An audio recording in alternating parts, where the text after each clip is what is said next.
everyone? Ozark Hills Rider here. Welcome to my channel.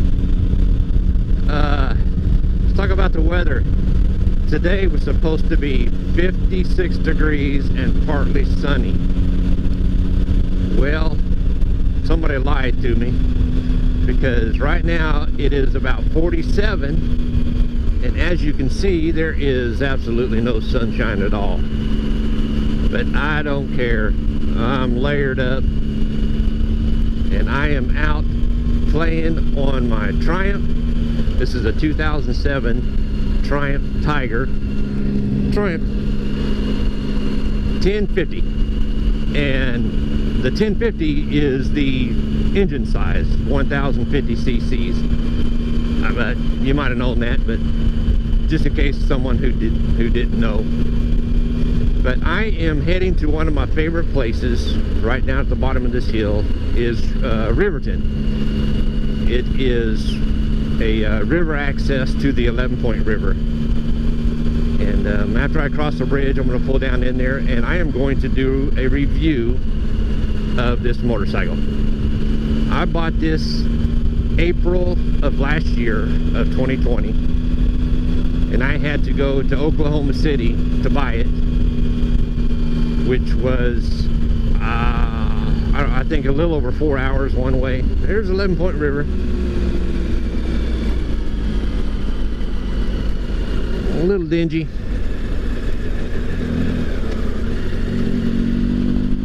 But I drove to Oklahoma City to buy it, and I bought it from a Indian nation. The title was not even titled through the Department of Revenue of Oklahoma, but to the Indian reservation. And so I didn't know that before my drive down there, but I mean, it all looked legit. The guy seemed pretty honest and everything, so I bought it, brought it back, went to my local DMV, and yeah, there was no problem at all. It just sent off just like you do any other title, and come back with a good Missouri title. Alright, I am just going to find a place to park and do a review on this thing. Tell you the facts and specs and details. Eee, that's probably mud and slick. I better pull over here.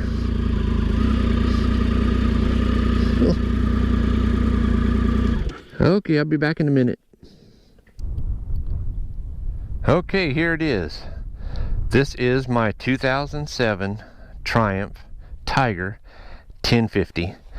And as I mentioned as I was pulling in here, that 1050 is the engine size, 1050 cc's. It is an inline 3-cylinder, and this morning before I took off, I got online, looked up all the specs, and I wrote them all down. I mean, a full page of them, and I ran off and forgot them. So I will try to remember. All right,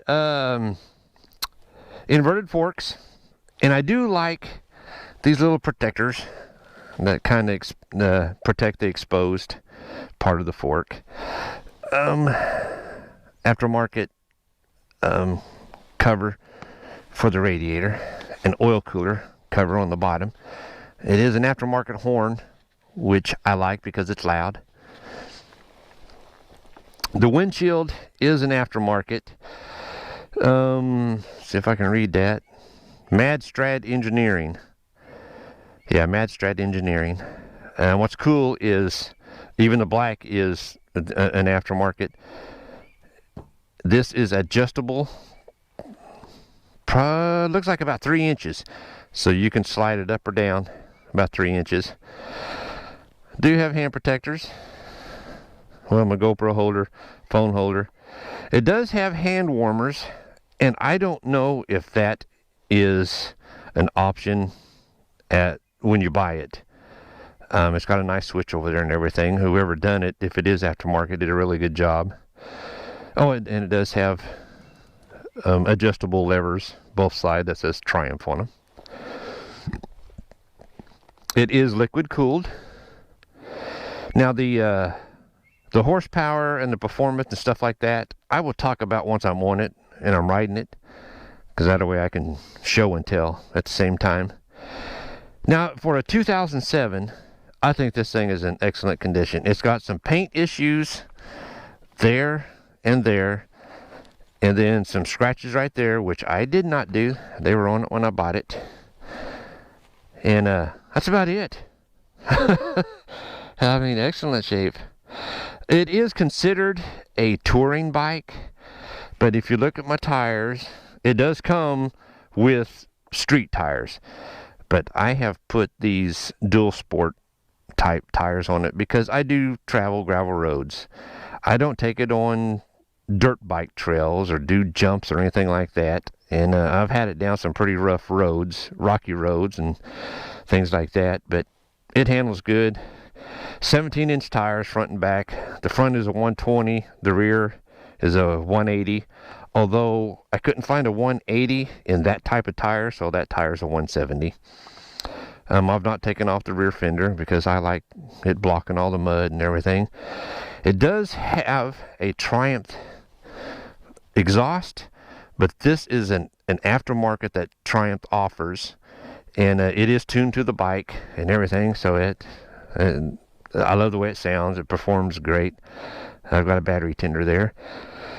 This is the ABS model, dual disc in front, single disc in back, and this is the first bike I have owned that has had the ABS, and I like that, especially on the gravel roads that I ride and stuff. I really like that.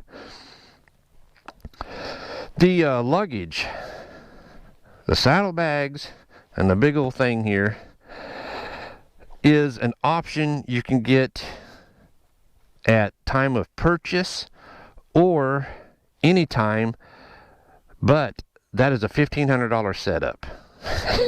Yeah, because Triumph has to get your key code number, and they make this specifically for this bike because the same key that does the ignition does the locks, which all three have their own locks, but the ignition key does the locks for them.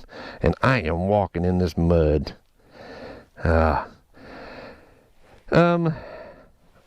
It's got some engine protectors. It don't have the big bars or anything. Those were on it when I bought it. I did put these little aftermarket so I could stand up.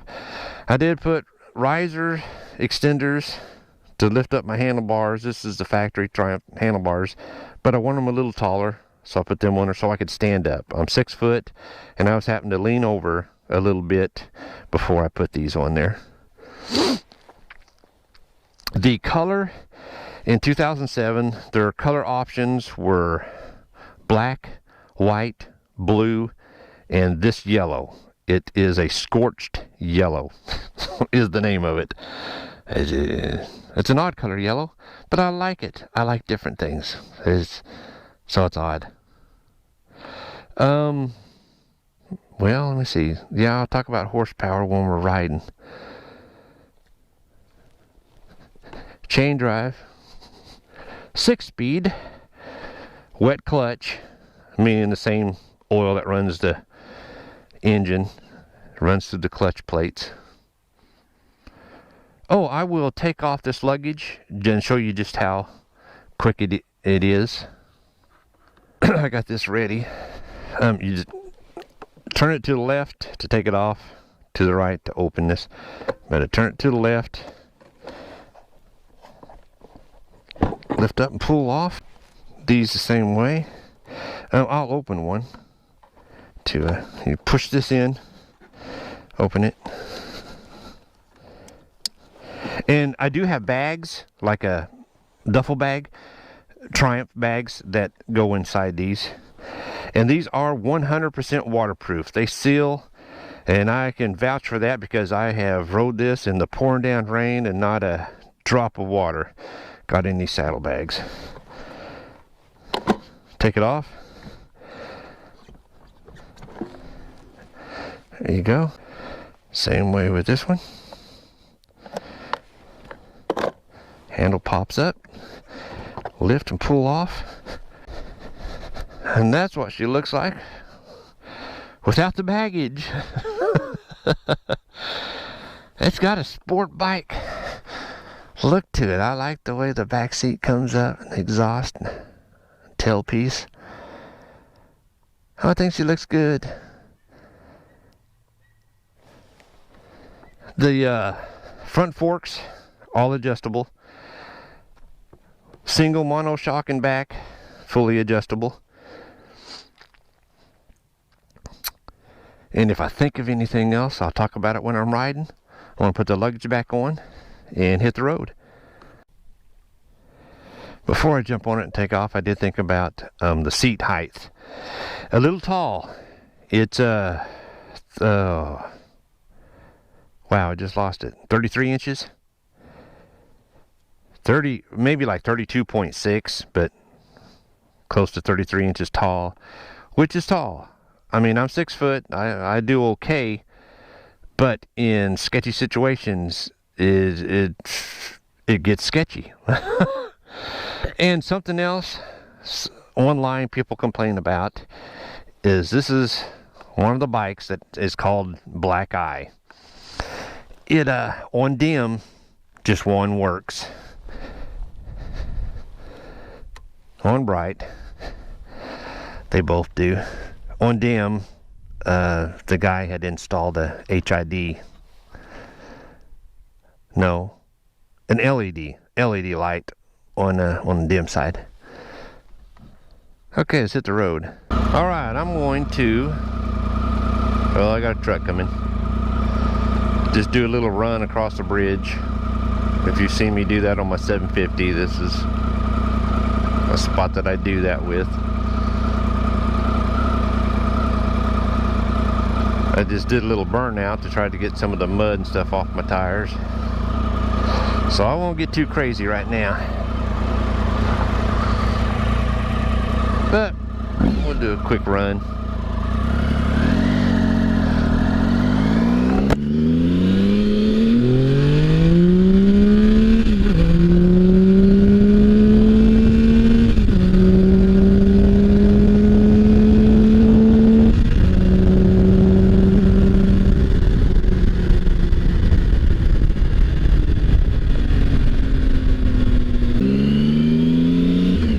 Before we get into more information on the engine, I am going to show you the dash, which I really like.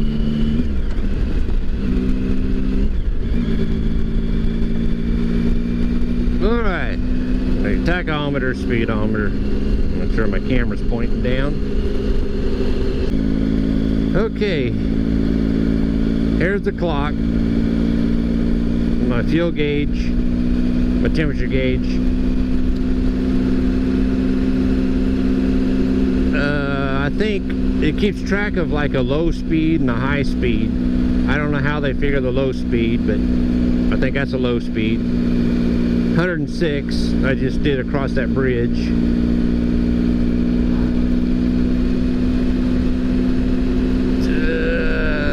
You can time how long you've been riding as to what that setting is. Miles per gallon, going at this speed, behaving myself, it's getting 57.5. Don't remember what that one is. I can go 188 miles before I need gas. Not sure what that one is either. I'd have to look in the owner's manual. Anyway, I'm back to the clock. But this thing, the way I ride it, averages around 44 miles a gallon, which I guess ain't too bad. But the motor, it is 1050 cc. It is rated to have 115 horsepower stock, 75 foot-pounds of torque. The specs for the quarter of a mile is 11.5 seconds to run the quarter at 120 miles an hour, which not too shabby. Not too shabby. I kind of enjoy that. The seat height, I did mention how high it is, but let me tell you about the stock seat. It is the most comfortable stock seat I have ever been on. My brother has a 2013 800 Tiger, and he hates that seat so much he even brought it into an upholstery place to try to have him reform the foam that's in it, because it's like a horseshoe shape. I mean, he sits in one spot and it has him right up against the tank. Well, this, with it being factory, I still have a backrest, and I can slide front or back. I have that much room, and again, comfortable. The bike itself, I've not adjusted or checked to see what the adjustments are on the front forks or the monoshock, but I am completely happy with whatever they are set on right now, because this is the most comfortable motorcycle that I have been on. And I've mentioned this in the past, and some people I'm sure don't believe me, and I won't even say the true number because you really wouldn't believe me, so I will just say 140 plus. I have owned 140 different motorcycles, and yes, I ride every single one of them. As a hobby, I buy, sell, trade, swap, whatever. And it's just something I enjoy doing. And of all of them, I mean, I've been on some comfortable cruisers, but this thing, upright sitting position, the seat, again, stock is so comfortable. I couldn't imagine a $400 aftermarket seat make it any better. I have no plans on changing the seat. Very comfortable. My knees are bent a little bit because it does not have forward controls. They are under me. If I wanted to, I have noticed online guys that buy the crash bars or the engine and plastic guard, they will mount foot pegs on there, and then they can put their foot up here for the long trips.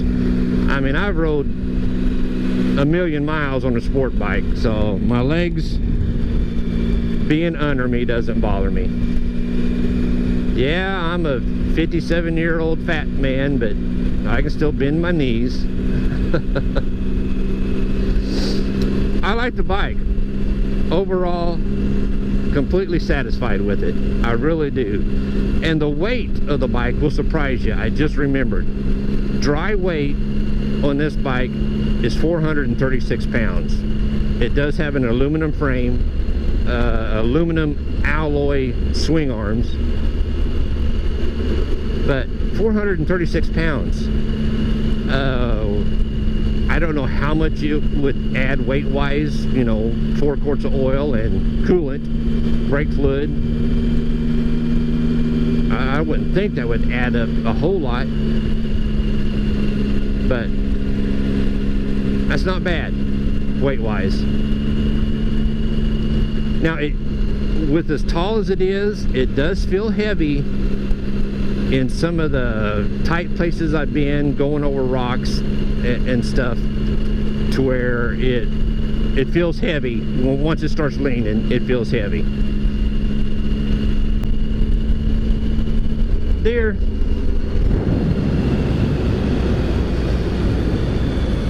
Two of them. Oh, another one. As long as they stay in the field.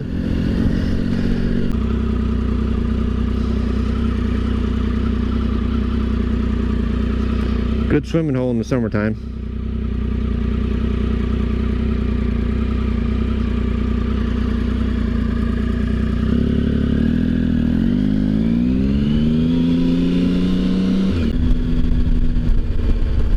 I am on 142 highway, pulling up to 11 Point River,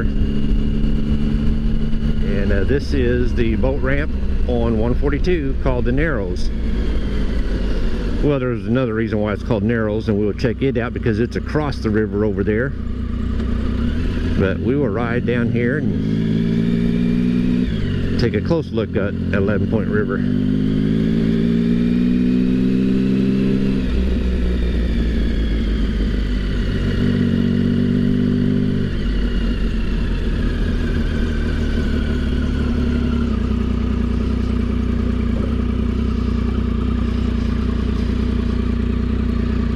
There it be. Boat ramp and all.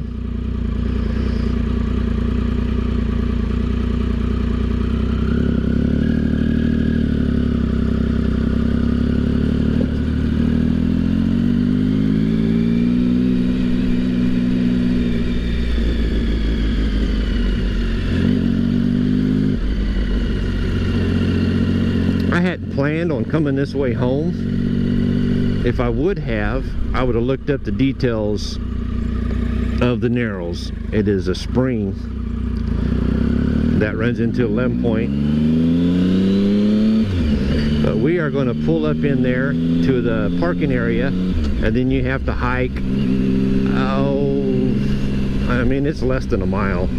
It's not real far, but it's a pretty hike. But you can get right down to the spring that runs into the river. The Narrows.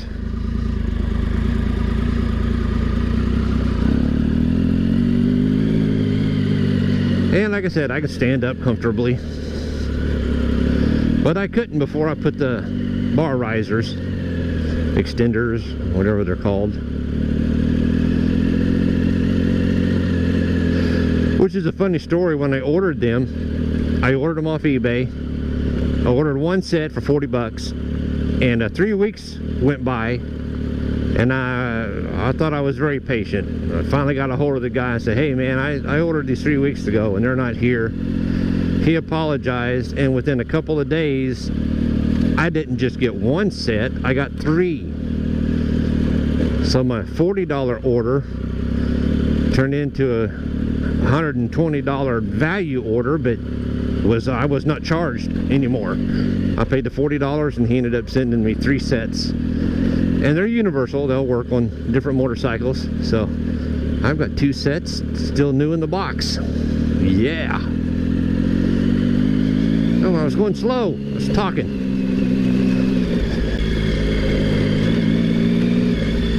And here's where you park. Foot travel from here.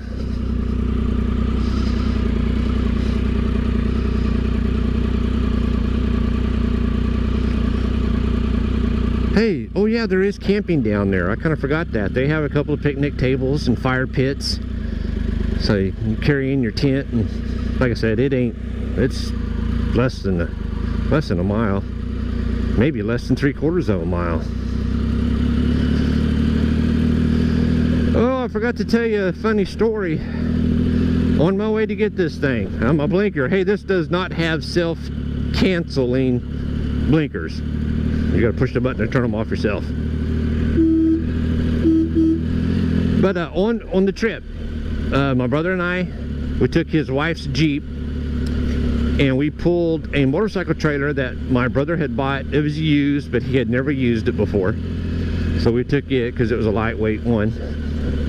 And we were on the other side of Springfield, Missouri.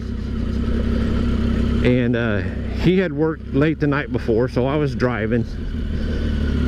And we were running 60.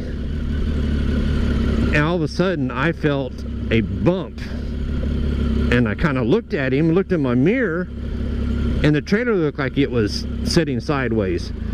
Well, then I turned to my left, looking out the window, and a tire off the trailer comes rolling by. I mean, I'm doing 60, and the trailer tire passed me. And so I pulled over just as quick as I could.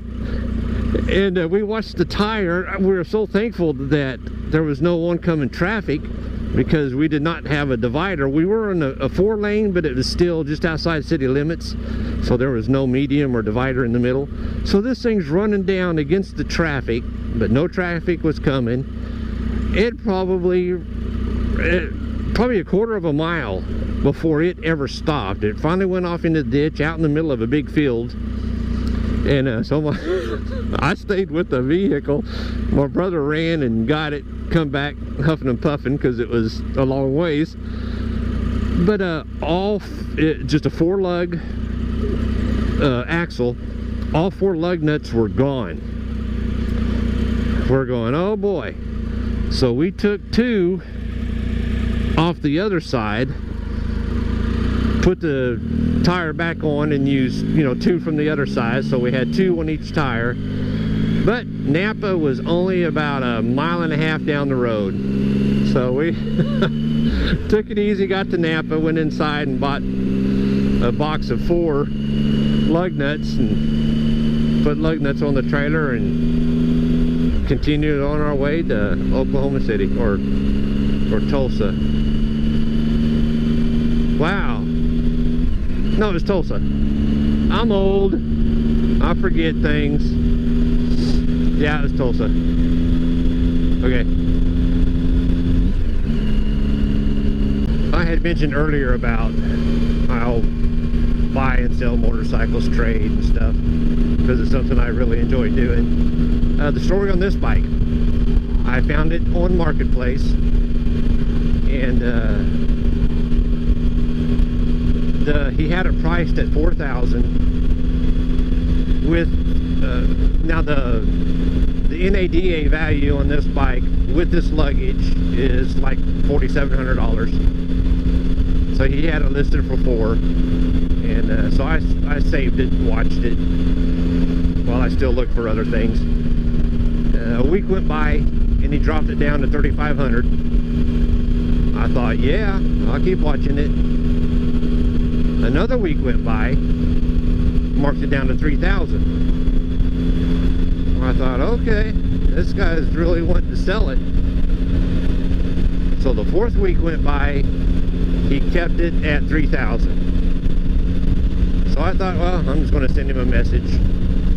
And so I got a hold of him, asked him if it's still available, asked him a couple of questions about how it ran and everything.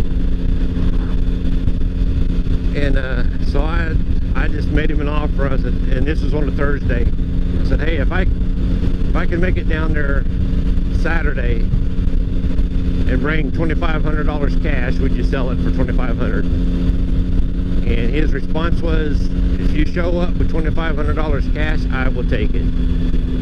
So by George, trailer tire flying off and everything, I made it down there that Saturday to buy it. True story. Yeah.